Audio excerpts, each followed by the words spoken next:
കേന്ദ്ര സർക്കാരിനെ പ്രകീർത്തിച്ചും സംസ്ഥാന സർക്കാരിനെ പരോക്ഷമായി വിമർശിച്ചുമായിരുന്നു ഗവർണറുടെ റിപ്പബ്ലിക് ദിന സന്ദേശ പ്രസംഗം. ഗവർണറും മുഖ്യമന്ത്രിയും തമ്മിൽ തുടരുന്ന നയപരമായ ഏറ്റുമുട്ടൽ സെൻട്രൽ സ്റ്റേഡിയത്തിലെ വേദിയിലും മുഴച്ചു നിന്നു.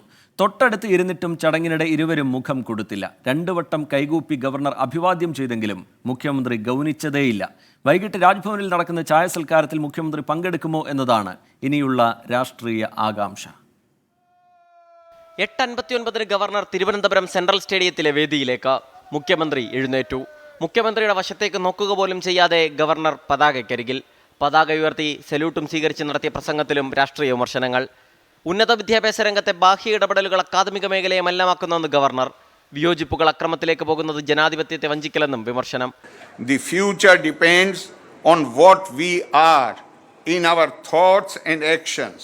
For this we need institutions of higher education which are truly autonomous and free from any outside interference that leads the youth to engage in activities which pollute the academic environment.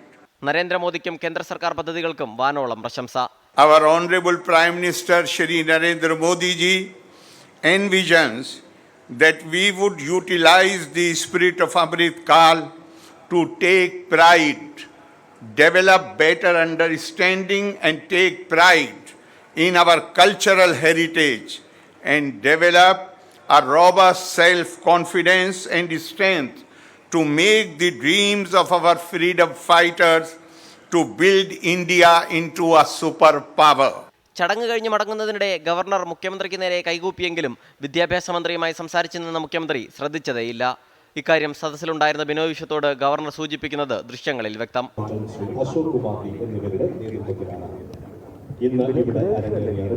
എല്ലാവരെയും അഭിവാദ്യം ചെയ്ത് മുഖ്യമന്ത്രിക്ക് മുന്നിലൂടെ മടങ്ങുമ്പോഴും കൈകൂപ്പിയിരുന്നെങ്കിലും ഇത്തവണ governor മുഖ്യമന്ത്രിയുടെ മുഖത്ത് നോക്കിയില്ല.